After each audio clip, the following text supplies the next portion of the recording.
exercícios espirituais que a gente pode, e a Bíblia sugere, que a gente deve ter para esse ano de 2016. Quase vai o ano, 2016. Tá bom? O volume está meio baixo? Tá bom? Então está bom. A frase proposta, né? Sofra agora em se disciplinar, ou sofra depois com as consequências e o arrependimento. Então, sofra um pouco agora, às vezes, algumas disciplinas, algumas coisas que você tem que fazer agora, para depois você não se arrepender sobre as coisas que você deixou de fazer durante o ano de 2016. Então, algumas sugestões de como disciplinar a sua alma em 2016. A gente falou sobre Deus se revelando a nós, né? Deus quer mostrar coisas para nós, Deus quer se mostrar para nós, Ele quer que a gente conheça Ele. Como Ele faz isso? Através da sua palavra, né? Não através, muitas vezes, né, que alguns falam, através de sonhos, não sei o que, né? Tem um monte de sugestão, né, de como Deus pode se revelar para nós. Mas, né, a mais segura de todas, certamente é a palavra. Né? Deus pode se revelar de diversas formas para a gente, né, através até da revista Tititi. Né, talvez um pouco, né, mas, né, através da palavra a gente vai verificar se aquelas informações são corretas, verdadeiras, né, puras e direitas, né, de acordo realmente com o que Deus quer. Então tudo passa pelo crivo da palavra de Deus, né, seja revista Tititi, seja livro cristão, né, que pode não ter muitas vezes informações tão seguras, né, todas devem passar pelo crivo da palavra, seja através de programas de TV, seja através de documentários bíblicos, né, aqueles que questionam tudo, né. Um documentário bíblico lá sobre Jesus, que diz que ele era, já ouviu aquele que diz que ele era analfabeto, e depois diz que ele nunca existiu. É bem difícil, né, você ser analfabeto e nunca ter existido. Difícil é ser ele, né, criticar é fácil. Então, culto passado a gente falou sobre Deus quer ouvir a ti, né, através da oração, e se você prestou bem atenção no texto, né, Jesus falou já sobre um outro exercício espiritual, lá junto, quando a gente viu sobre a oração conhecida como o Pai Nosso. Ele fala que quando orar, né, você não deve ser como os hipócritas que oram e jejuam para ser visto pelos outros. Né? E se você prestou bem atenção, a gente fala sobre jejuar. Jejuar é uma prática cristã, é uma prática que a Bíblia inclusive orienta, que a Bíblia sugere que nós façamos, mas ao longo dos anos ela foi muito esquecida aí pela igreja cristã. Então a gente quer trazer essas práticas de volta, principalmente porque a Bíblia ensina acerca disso. Então, não é uma prática, vamos dizer assim, para fracos, né? É uma para as pessoas que já estão mais adiante na caminhada cristã e querem mais de Deus, querem mais das suas orações, querem se aproximar mais de Deus. Então a prática do jejum, na verdade, ela é muito útil, muito prática, na verdade, sobre as coisas que a gente, quando a gente quer orar, né, quando a gente quer se dedicar realmente a Deus. Então a gente vai olhar algumas coisas, né, biblicamente, que a Bíblia fala sobre jejum, né, não é só no Antigo Testamento, existem instruções sobre isso também no Novo Testamento. Nós vamos dar uma olhada geral nisso aí e ver, né, verificar então devemos ou não praticar o jejum nos dias de hoje. Vamos orar então, primeiro, ao início do nosso Pai. Senhor Deus Pai, obrigado porque o Senhor se revela a nós através da tua palavra, e não só se revela, mas também a tua vontade e os teus desejos para nós. Então obrigado porque o Senhor mostrou um caminho correto, puro e bom para seguir, onde a gente pode pautar nossas vidas e ter certeza do sucesso, não só o sucesso humano, Senhor, nas coisas que a gente espera, mas sim um sucesso eterno, Senhor, um sucesso de passar a eternidade contigo, desfrutando, Senhor, contigo das maiores maravilhas que o Senhor pode proporcionar para nós. Mas também obrigado porque hoje o Senhor nos dá bênçãos que muitas vezes não podemos nem encontrar. Obrigado porque o Senhor é um Deus que cumpre as suas promessas àqueles que te seguem. Por isso nós oramos e agradecemos e te pedimos, Senhor, a tua orientação no estudo da palavra aqui esta noite, em teu santo nome. Amém. Então, quero começar com vocês olhando o texto de Atos 13, 1 a 4. Esse texto de Atos 13 é um texto onde a igreja cristã está começando, né? Ela estava se estabelecendo, E a igreja de Antioquia, então, que era ali o local onde estava agora sendo narrada a história, né? Se você olhar o livro de Atos, ele vai contar a história, né? Como é que as coisas vão acontecendo, se desenvolvendo nas igrejas, né? Então, tem um obreiro que vai, sai para lá, Pedro, Paulo, né? Na toda a caminhada, a trajetória deles, evangelizando os lugares, implantando igrejas, e acontece então que eles tinham estabelecido a igreja de Antioquia, que era uma igreja que estava crescendo, estava se fortalecendo, e a coisa estava acontecendo nessa igreja de Antioquia, né? Tinha muitos irmãos ali felizes junto, tudo mais, era uma igreja bacana, assim, o negócio estava acontecendo, né? E aí diz ali então que havia na igreja de Antioquia profetas e mestres, né? Alguns sujeitos ali que realmente eram homens de Deus, e ali cita alguns nomes, né? Barnabé, que é super conhecido nosso, né? Barnabé, Simeão, que não é o Simeão, a gente tem o Simeão do Antigo Testamento, né? Não é esse, é um outro Simeão que a gente não sabe quem exatamente ele é, mas ele diz que tem o sobrenome Níger, né? Outras traduções vão dizer o negro, né? Você tem que chamar até o apelido, né? Negão ali, né? Tipo, o cara era quando fala Níger, né? Com certeza ele era da África, né? De origem africana, e quando traz isso aqui realmente era uma pessoa de cor, né? Escura. Simeão, sobrenome Níger, Lúcio de Cirene, Manaém, Colasso de Herodes. Colasso é o irmão de criação de Herodes, o tetrarca, né, que era realmente um sujeito de alta posição, e o próprio Saulo, né, que a gente conhece, que depois se torna Paulo, né, e todos os sujeitos, então, eles estavam lá participando dessa igreja. Então, a ideia aqui é que existia uma liderança forte nessa igreja, existiam vários mestres que estavam lá ensinando nessa igreja. E servindo eles ao Senhor e jejuando, disse o Espírito Santo: separai-me agora Barnabé e Saulo para a obra que os tenho chamado. Versículo 13. Então, jejuando e orando, e impondo as mãos sobre eles, os despediram. Enviados, pois, pelo Espírito Santo, desceram a Seleucia e aí navegaram para Chipre. Então existia uma decisão difícil para fazer, na verdade. Se a gente olhar e tentar entender bem o que estava acontecendo com aquela igreja, era uma igreja que estava, né, em desenvolvimento ali, e era uma igreja recente. Então, de repente, o Espírito Santo orientou esses sujeitos a que separassem dois dos seus líderes, dois dos seus pastores, e provavelmente os melhores dos seus mestres. E a ideia aqui é essa, que eles separaram o que eles tinham de melhor para enviar adiante, para enviar para outra igreja. E eles enviaram, né? A igreja de Antioquia ficou famosa por ser uma igreja que dava de si, né? Que liberava aí os seus mestres para que eles pudessem andar por toda aquela região.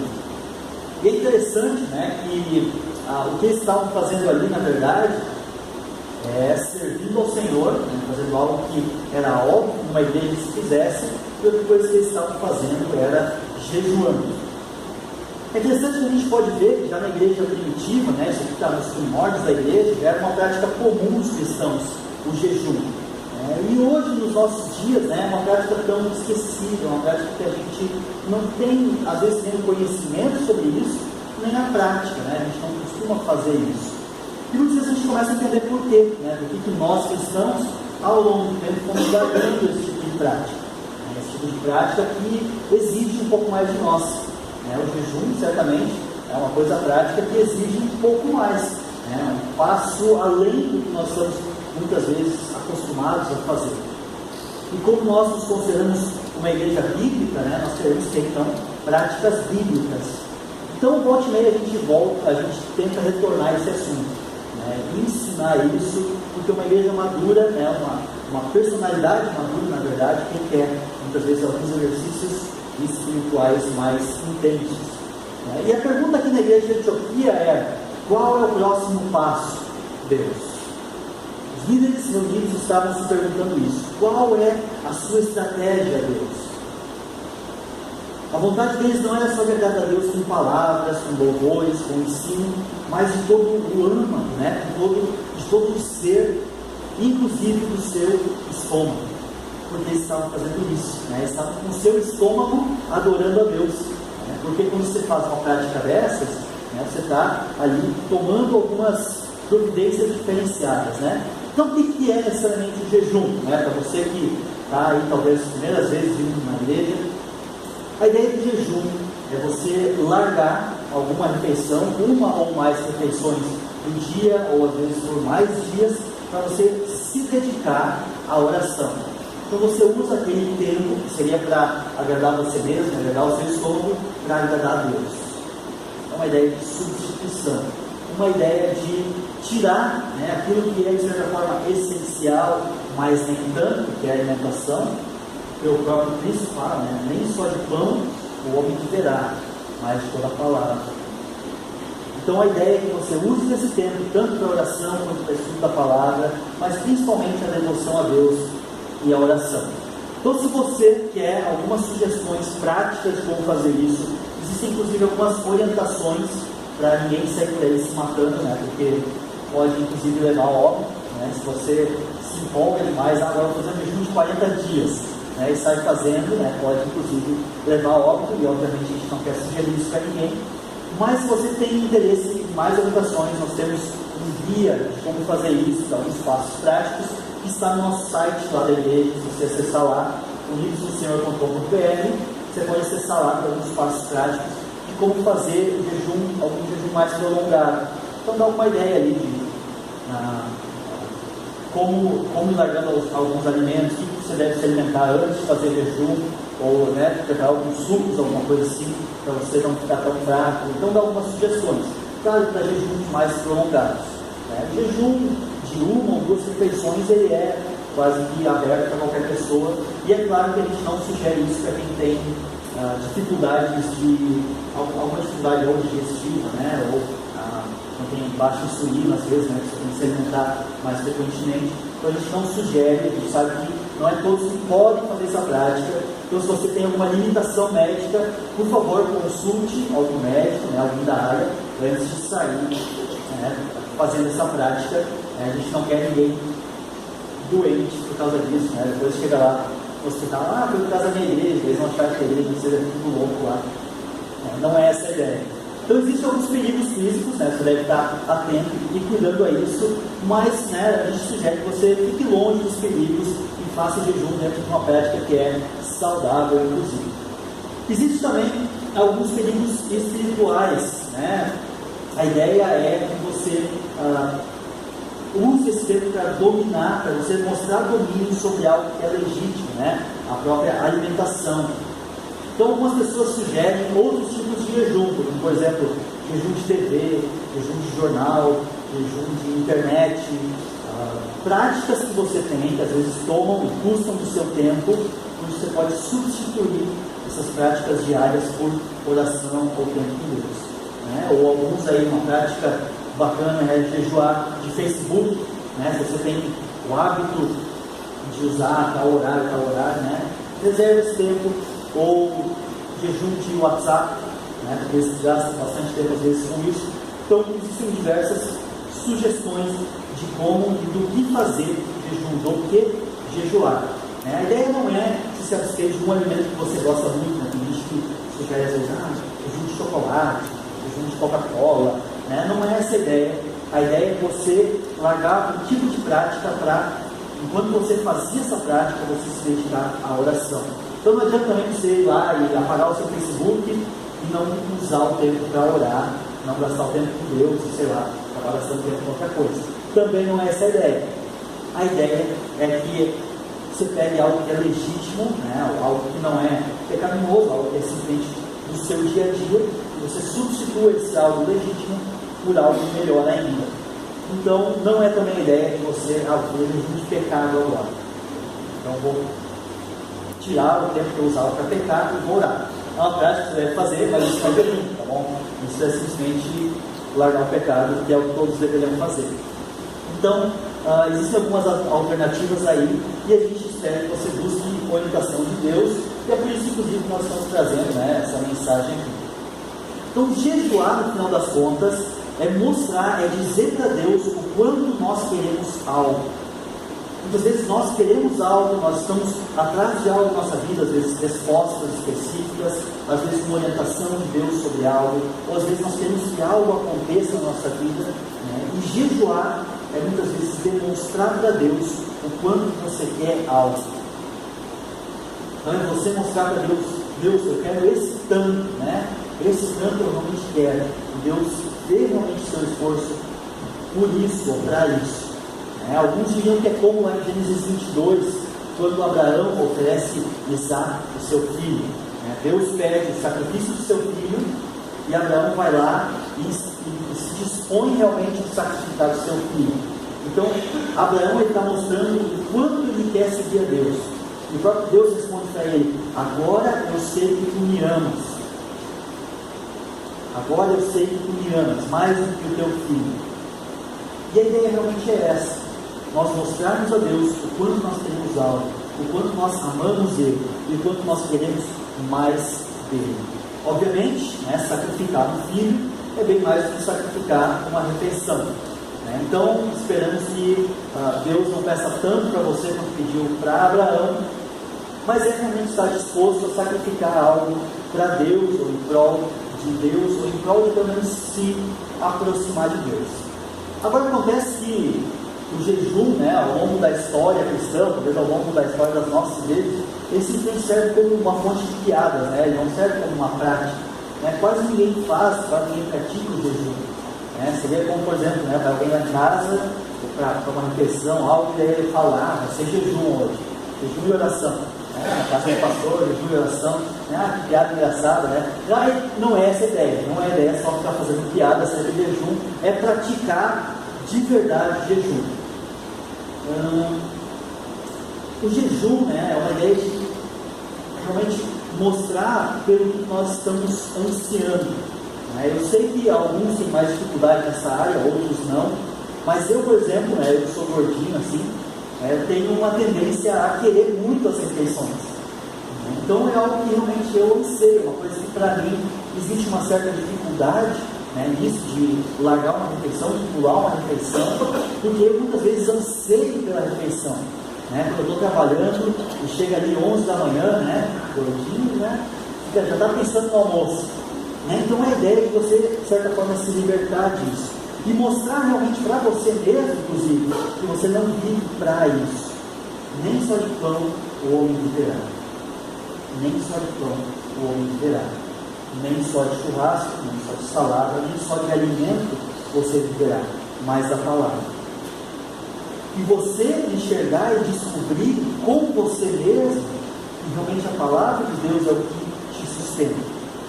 Quantas vezes nós ficamos um tempão, às vezes, sem orar, e largamos esse tipo de prática, ou quantas vezes nós ficamos um tempão sem ler a palavra, e de certa forma nós sobrevivemos fisicamente, mas espiritualmente nós vamos à míngua.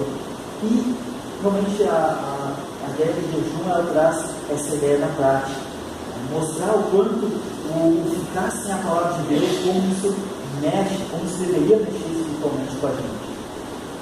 Então realmente é uma prática que nós deveríamos, como igreja, estar adotando, e principalmente, particularmente, cada um de nós está trazendo para a sua vida.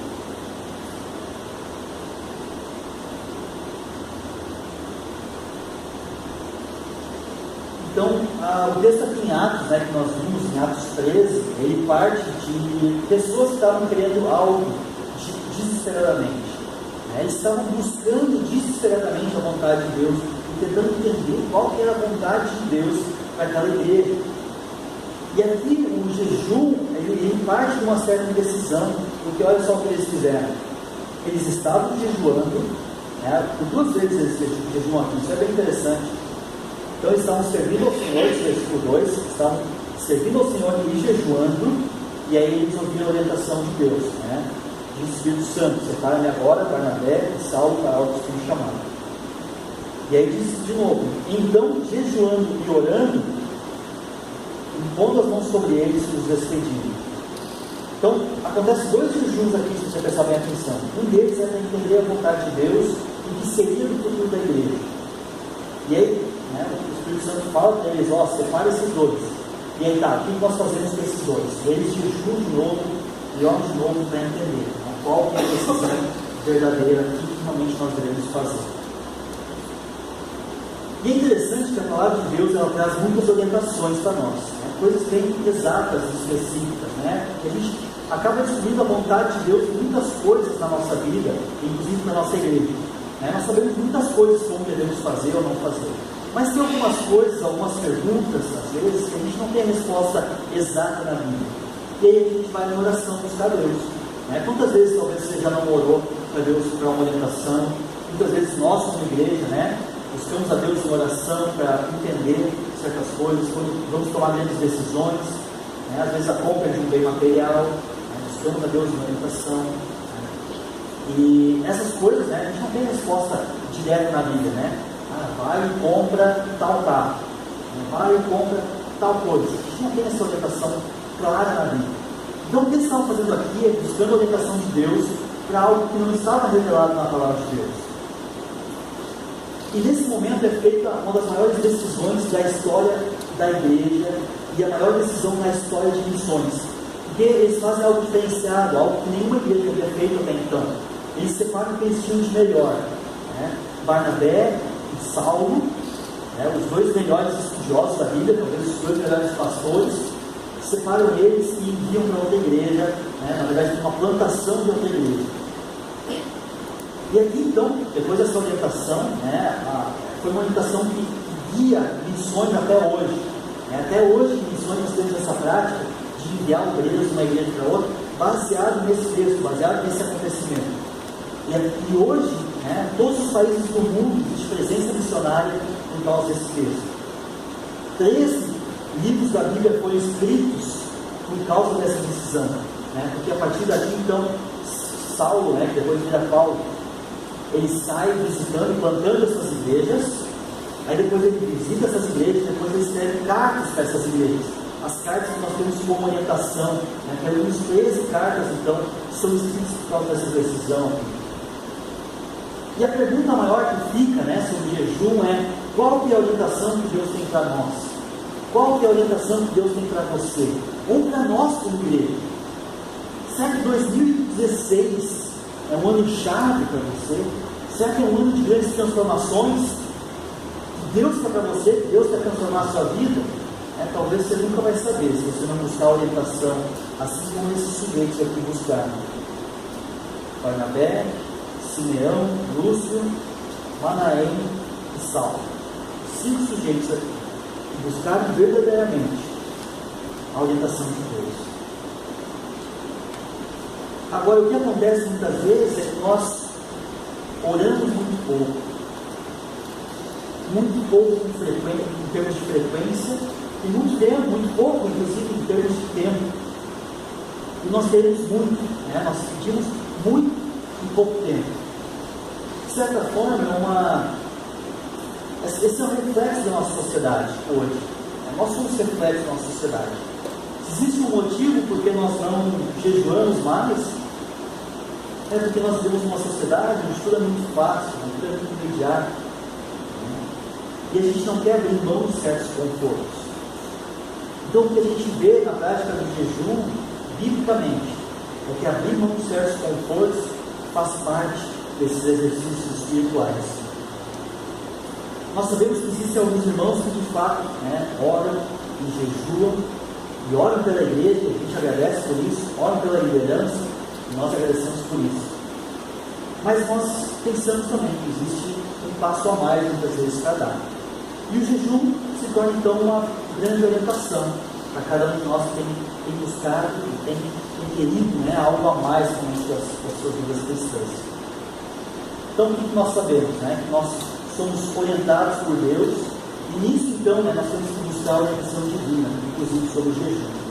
Então, nós temos aquela orientação que nós vimos, inclusive, semana passada, né, em Mateus 6, 16 até 18, diz o seguinte: Mateus 6, 16 a 18, diz o seguinte: quando jejuardes, então Jesus, ele está pressupondo que nós vamos jejuar.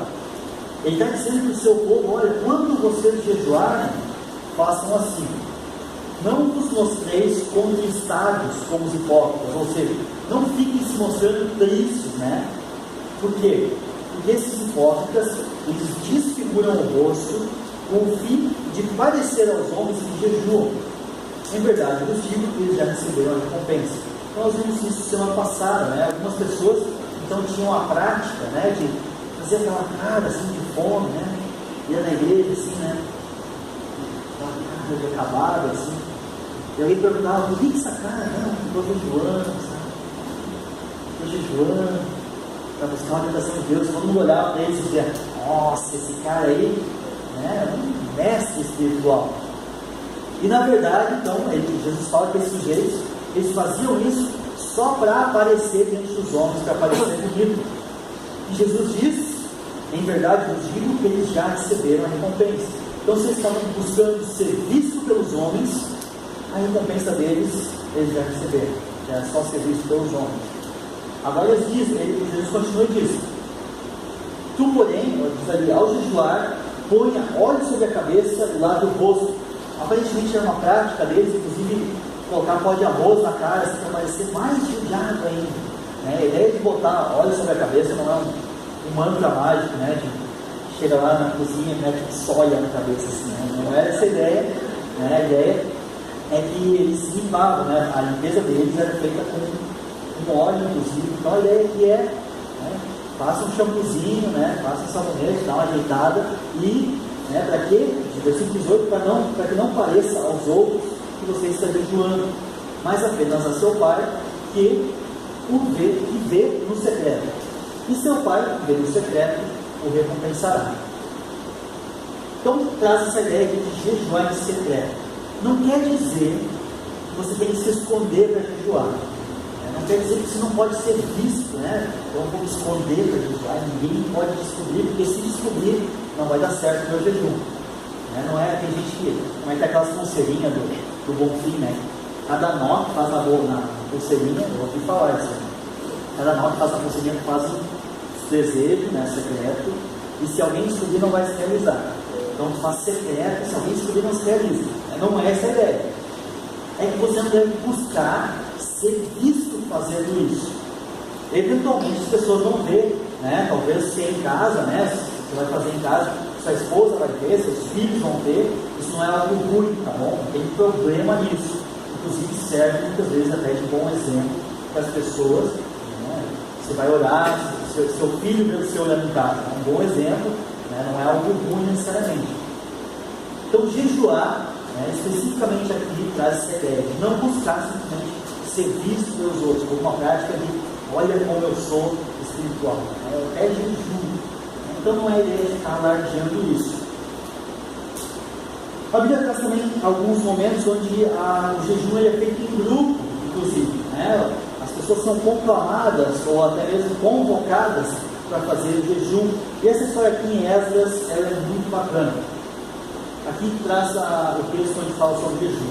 Ali, junto ao canal de Javá, proclamei um jejum, aqui é Esdras falando, a fim de que nos humilhássemos diante do nosso Deus e lhe pedíssemos uma viagem segura para nós e nossos filhos com todos os nossos bens. Por isso jejuamos e suplicamos essa bênção ao nosso Deus e Ele nos atendeu. Então, se você não sabe o que estava acontecendo lá em Esdras, era o seguinte: o povo tinha ficado preso muitos anos na Babilônia, tinha ficado, né, escravo, tinha sido ali, e então houve um momento onde eles puderam sair. Houve um momento onde eles puderam, né, onde eles foram libertados através do decreto de Ciro.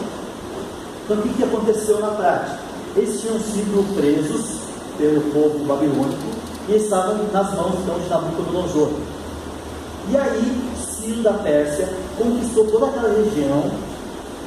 E Ciro da Pérsia, então, mais adiante, ele faz uma proclamação, faz um edital lá, dizendo que todos os povos deveriam ser liberados.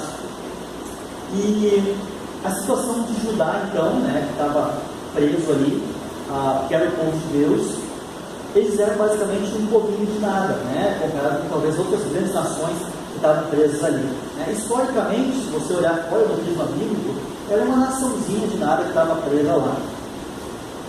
Só que essa naçãozinha, né, a gente sabe que é a nação de Deus verdadeiro, e eles jejuaram então, tanto pela libertação, quanto por uma boa viagem, e aí fala, né, eles iam voltar para reconstruir a cidade deles, que é Jerusalém, reconstruir os muros, e eles precisavam então, né, de uma liberação, e essa liberação acabou vindo por Ciro.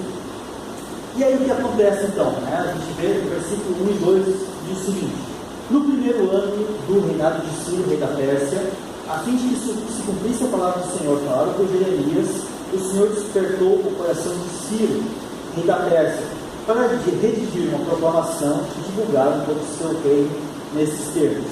Assim disse Ciro, rei da Pérsia: o Senhor, o Deus dos céus, deu-me todos os reinos da terra e designou-me para construir um templo para ele em Jerusalém de Judá. Então aconteceu esse milagre grandioso, e o próprio Ciro, que nem conhecia o Deus verdadeiro, ele acaba declarando que todos os povos, que estavam cativos, então, eles seriam livres.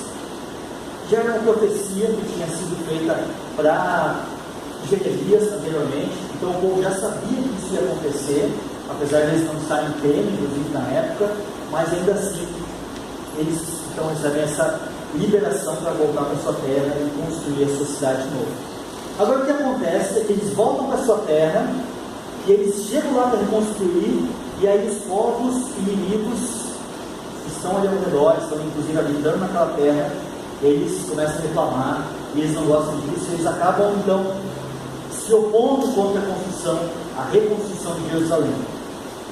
E eles começam a atacar os judeus, acabam matando vários dos judeus e tentando acabar com essa reconstrução.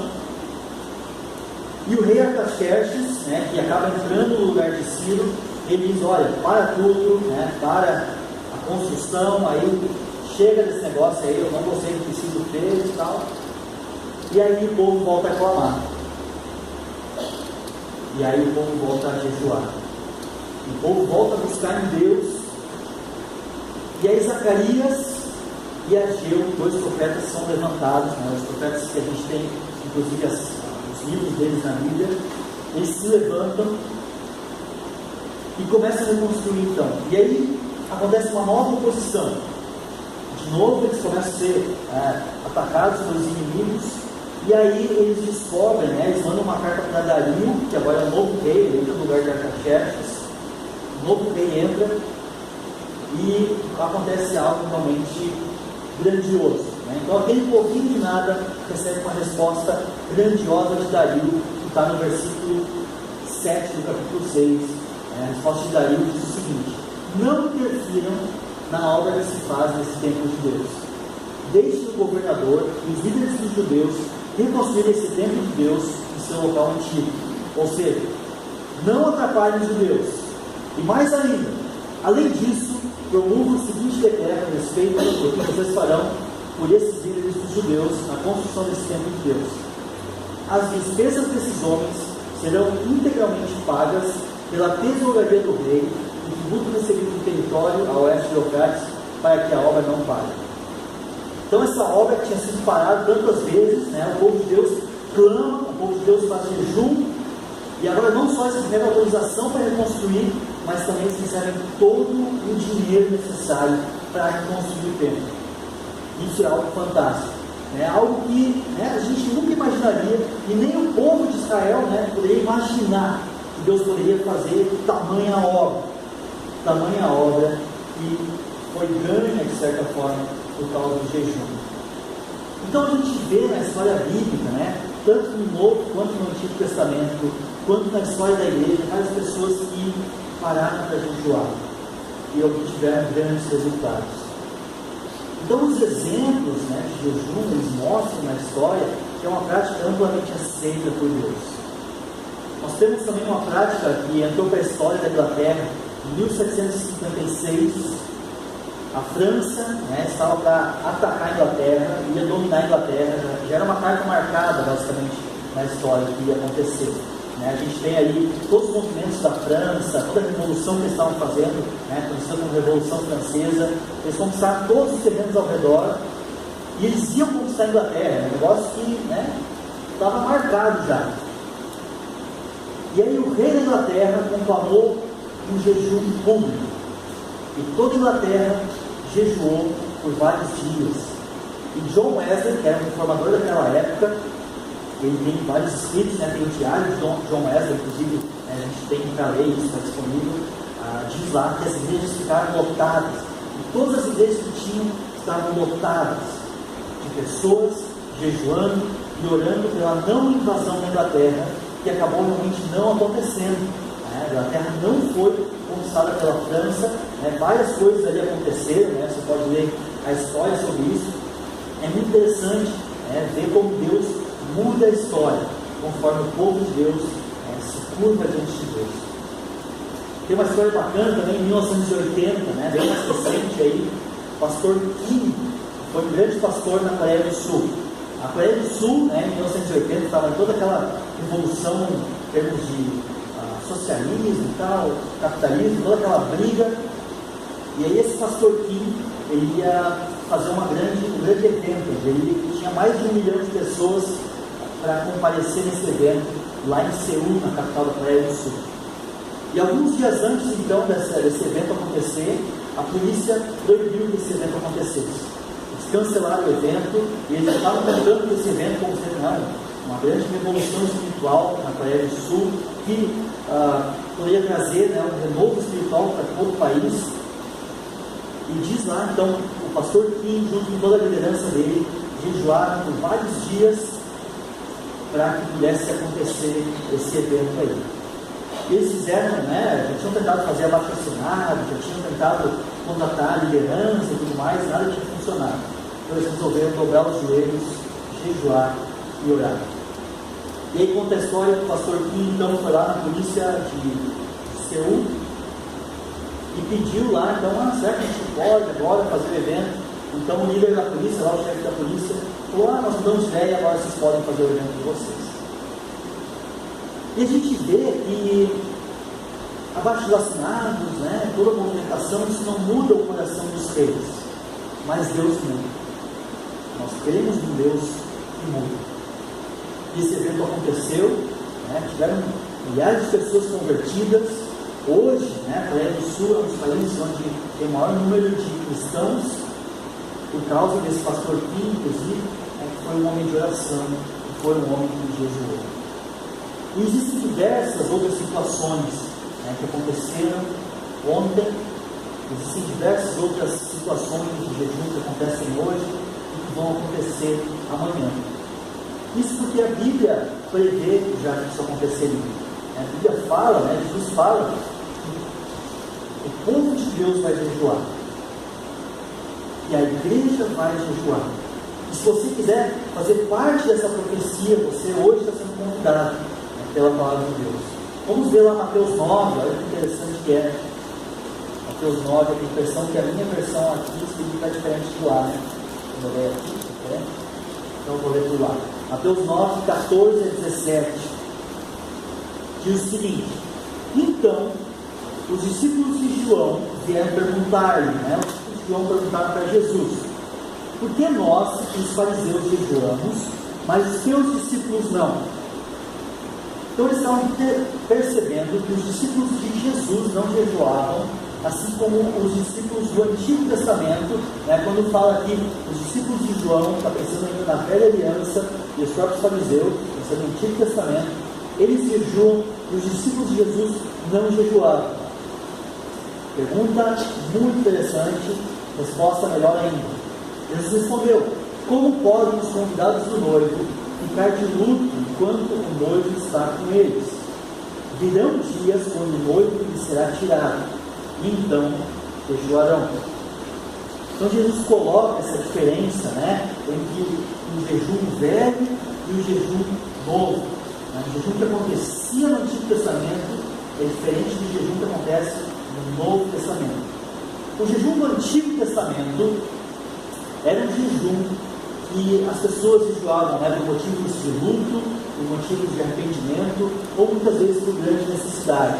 Isso acontece várias vezes no Antigo Testamento. E o texto não acaba aqui, ele continua, versículo 16. Texto conhecido: ninguém põe remendo de pano novo em roupa velha, pois o remendo forçará a roupa, tornando pior o rasgo. Daí algo que você não esperava, uma lição de corte e costura da Bíblia, o próprio Jesus ensinando algo que aparentemente era sabido de todos. Você que é homem do século XXI, você provavelmente não sabia disso, O remendo novo, uma roupa velha, força e faz ficar pior ainda o remendo. É porque a gente não remenda muitas roupas hoje, mas na época era algo aparentemente necessário, e você não podia fazer então um pano novo no pano velho, porque ia forçar, o pano novo não tinha aquela elasticidade, aquele desgaste, aquela ginga, né, ia forçar o tecido velho, ia rasgar, ia ficar pior ainda. E aí continua disso, versículo 17, nem se põe vinho novo em vasilhas de couro velhas. Se o fizer, as vasilhas se arrebentarão e o vinho se derramará, e as vasilhas se estragarão. Pelo contrário, põe-se vinho novo em vasilhas de couro novas, e ambos se conservam. Então aqui a mesma ideia agora, né, falando de vinho, fazendo das vasilhas de couro, e também é por causa da questão de elasticidade, isso é bem interessante, né? Diz que o vinho, quando fermenta, então, ele expande e se põe então uma vasilha de couro velha, que já laceou, então vai estourar e vai derramar tudo. Então a ideia é, isso está falando sobre jejum, que a pergunta foi essa. Então, o que Jesus está falando é que existe um novo jejum, que os discípulos dele não praticavam, porque Jesus Cristo estava lá.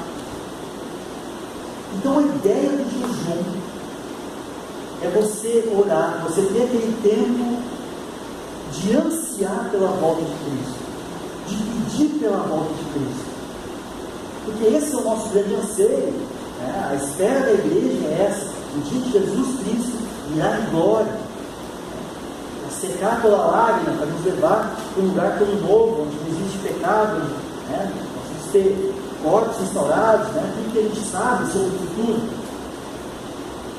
E nós podemos fazer parte e cumprir essa profecia de que o povo de Cristo vai jejuar quando o noivo for tirado. E o noivo, né, que é Cristo, a gente sabe, aí, diversas outras parábolas, né, o próprio livro de Apocalipse fala isso, Cristo é o noivo que está à espera da igreja. Então o noivo foi tirado, já não está mais entre nós, mas nós temos a expectativa da iminência, né, da volta de Cristo, que pode acontecer a qualquer momento. E quando nós jejuamos, então nós estamos mostrando que nós ansiamos por isso. Nós não ansiamos por alimento somente.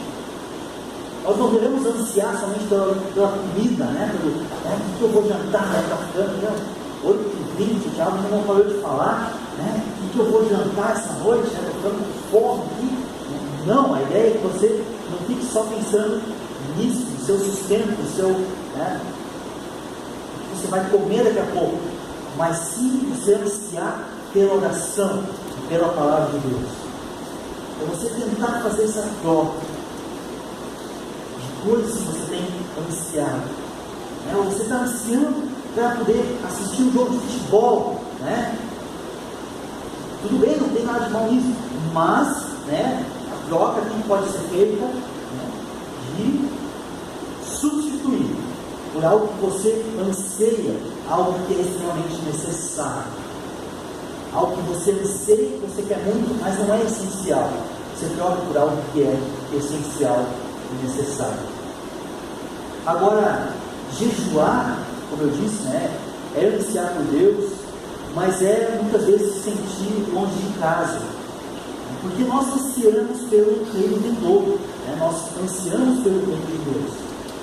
Agora, o fato é que muitas vezes nós nos sentimos em casa aqui, no nosso dia a dia, os nossos confortos, os nossos hobbies, nossa casa arrumadinha, né? Nosso carro gostoso, e a gente se sente confortável. E a ideia de jejuar é você se sentir, de certa forma, desconfortável, e sentir que esse mundo que nós habitamos não é nosso destino final. Nós estamos aqui somente de passagem nos primeira vez. Então jejuar nos leva por todos esses aspectos da vida cristã, nos leva inclusive a esse desconforto temporário, onde a gente vai pensar e vai refletir sobre a vida vindoura e sobre a própria vida de Cristo. Então, né, a gente vê, como eu disse, né, ao longo da história, várias pessoas jejuando. A gente vê Paulo em Atos jejuando. A gente tem o Didaquê, que é um livro do início da igreja primitiva, lá pelo ano 100, pelo menos no primeiro século esse livro foi escrito, fala que os cristãos jejuavam lá. Epifânio no século V jejuava, Calvino, Lutero no século XVI jejuavam. Isso tudo é o vinho novo, isso tudo é o vinho novo, foi uma roupa nova, o novo reino que veio, esperando agora a segunda vinda de Cristo. E para encerrar, eu quero perguntar: você tem motivos para jejuar? Ou será que muitas vezes te faltam motivos para jejuar? Então, junto lá no site da igreja, eu vou ter alguns motivos, eu vou passar aqui rapidinho por alguns, mas lá no site da igreja tem mais alguns motivos, né? Uma lista pelo que você pode jejuar. Uma delas é para ser recompensado pelo Pai.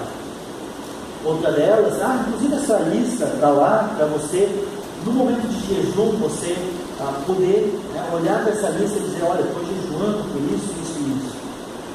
Ou no momento de jejum, no momento que você quer quebrar às vezes esse jejum, lembrar: não, opa, existe um motivo por quê. Um deles, então, para ser recompensado pelo Pai. Outro deles, para ouvir a voz e a orientação de Deus em relação à sua vontade. Outro deles, para expor e lutar contra a pecaminosidade interior que reside em mim. Você tem lutado muitas vezes com pecados, lutado com pecados e recaído muitas vezes em certos pecados. Jejum é uma boa prática para você lutar contra isso. Mostrar para Deus, mostrar para você mesmo o quanto você quer se livrar disso. Para expressar lamento pela minha pecaminosidade e constante rebeldia. Para expressar o quebrantamento e a dependência de Deus, o seu poder e a sua palavra. Para submeter os desejos da minha carne à vontade de Deus.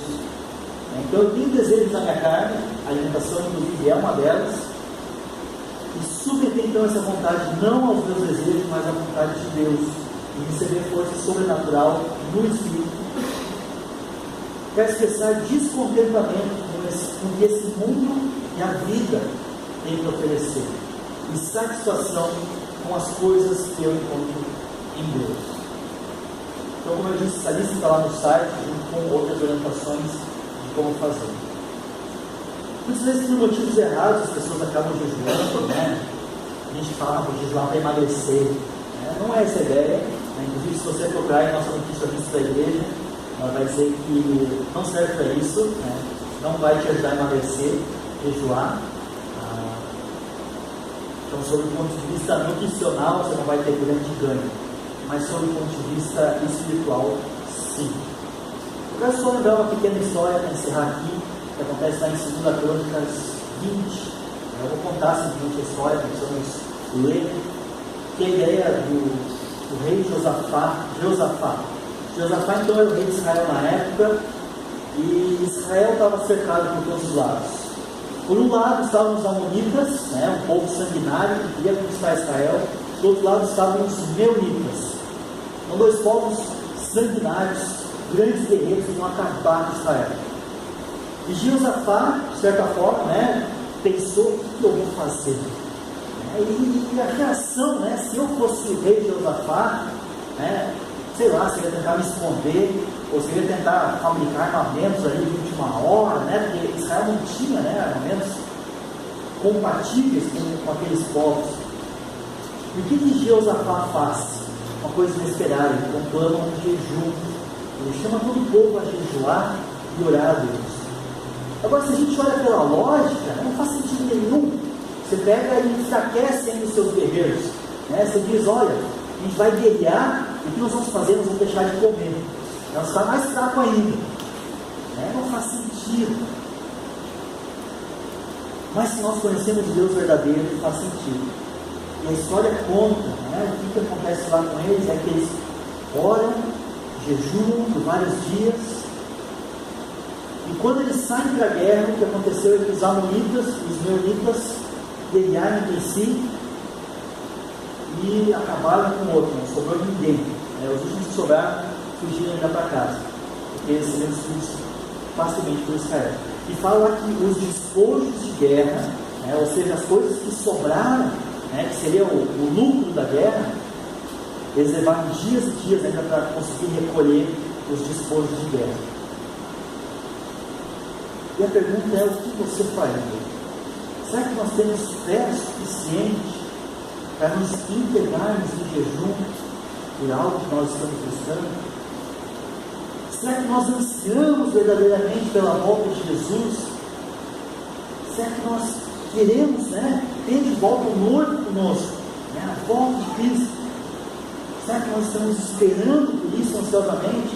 Ou será que nós estamos simplesmente vivendo o nosso dia a dia, pensando simplesmente na próxima refeição, o que vai ser depois dela, programando, vou estar fora, vou comer tal coisa, vou na casa do outro?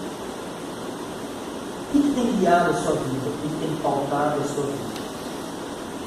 Então, que 2016 possa ser um ano de crescimento espiritual para você, através da leitura da palavra, através da oração e através, por que não, do jejum. Como eu disse, o carnaval, a ideia do carnaval é marcar o início dos 40 dias, inclusive de jejuns. Por que não? Fazer aí alguns jejuns semanais. Outra sugestão que eu posso deixar para vocês é: nas terças-feiras nós temos culto de oração aqui. Essa terça não tem, mas na outra vai ter. Então, por que não? Fazer a terça talvez de jejum, pula o café da manhã, pula o almoço, usa esse período de oração, depois mais tarde vem aqui, vamos junto orar.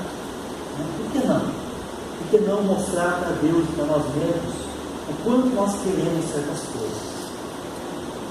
E dessa forma, então, encontrar favor diante de Deus. Vamos orar? Senhor nosso Deus, nosso Pai, te pedimos, Senhor, que possamos estar olhando para esses exemplos na Tua Palavra como exemplos de triunfo, de pessoas que venceram, não só por causa das consequências das coisas que eles escolheram, mas porque eles foram sábios no momento de escolher e fazer. Tanto exemplo daqueles líderes em Atos, quanto exemplo dos reis que proclamaram o jejum, quanto pessoas normais na Bíblia que acabaram jejuando para buscar algo diante de Ti. Como eu disse, não só pelos resultados, mas principalmente porque o Senhor quer isso de nós.